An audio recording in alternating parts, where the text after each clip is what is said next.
عشق کا لفظ کامن ہے، یہ عربی میں بھی استعمال ہوتا ہے، اردو میں بھی استعمال ہوتا ہے۔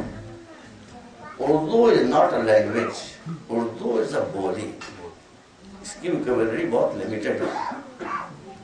عربی میں صرف عربی زبان کے، دیکھیں کنفیوژن نہ ہو آپ کو، میں عربی زبان کے اعتبار سے بات کر رہا ہوں۔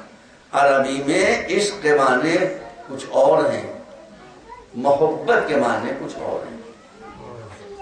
جب انسان کو جذبات کے وفور سے سینٹیمنٹلی کسی سے اٹیچمنٹ ہو جائے تو یہ عشق کہلاتا ہے۔ جب اس کے کردار کی کشش سے اس سے محبت پیدا ہوتی ہے، محبت کہلاتی ہے۔ سمجھ گیا؟ مودت بتاتا ہوں، شاباش بھائی، آپ کا ہر سوال بہت بڑا ہوتا ہے، آپ صرف بال ہوتے تو کیا کہیں مودت؟ آواز بلند ہے صلوات۔ ویری گڈ کوشچن، ویری، میں آپ کو بتاؤں گا، اچھا سوال، مگر پہلے سے سن لیجیے۔ تو اس کا مطلب ہے کہ عشق آدمی کی آنکھوں سے ہوتا ہے، محبت انسان کے دماغ سے ہوتا ہے۔ سبحان اللہ۔ عشق کا تعلق انسان کی بصارت سے ہے، محبت کا تعلق انسان کی بصیرت سے۔ عشق صورت سے ہوتا ہے، محبت سیرت سے۔ اب ہمارے فروخ نے سوال کیا مودت، بالکل صحیح سوال ہے۔ محبت نیچے ہوتی ہے، مودت محبت سے اونچی ہوتی ہے۔ شریعت کا حکم یہ ہے کہ جس سے تم محبت کرتے ہو، اس کا تو سوال ہی نہیں، جس سے تم محبت کرتے ہو،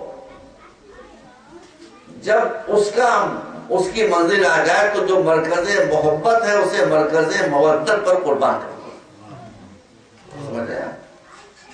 مودت محبت کے آخری اسٹیج کا نام ہے، سپرلیٹو ڈگری، اس کو مودت کہتے ہیں۔ جب اس سے نیچے ہو تو اس کو محبت کہتے ہیں۔ اسی لیے آپ مجھے راستہ دے دیا، اسی لیے اہل بیت کی محبت آپ سے نہیں مانگی گئی، مودت مانگی گئی۔ صلوات محمد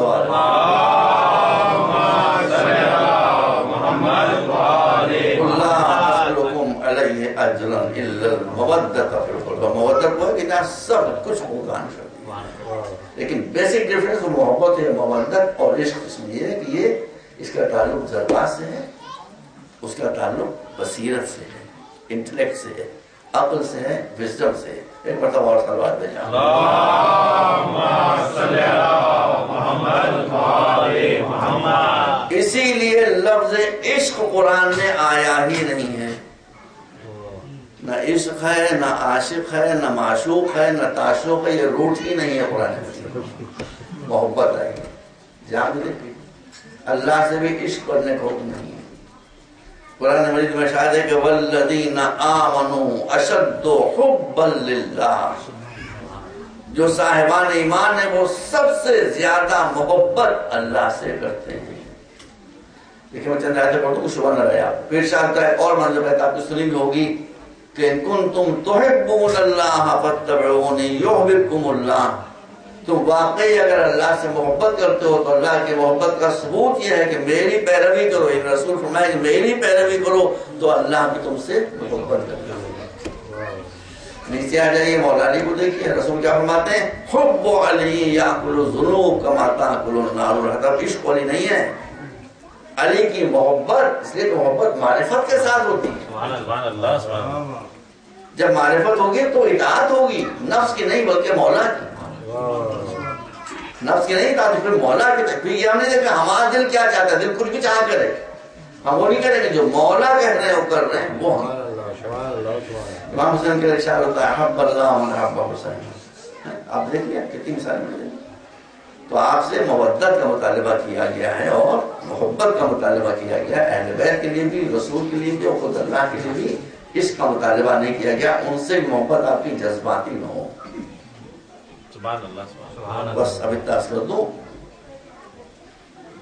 نماز کا حکم ہے قرآن میں، بغلوں کو دیا گیا آپ کی مصطلح، ہمارا آرڈر ہے نماز پڑھو۔ زکوٰۃ کا حکم ہے قرآن میں، آرڈر دیا گیا آتو زکوٰۃ، زکوٰۃ دو۔ روزہ کتب علیکم الصیام، روزہ تمہارے اوپر واجب کر دیا، روزہ تم کو رکھنا پڑے گا۔ قاتلوا فی سبیل اللہ، اللہ کی راہ میں قتال، سب جگہ آرڈر آرڈر آرڈر، اس کو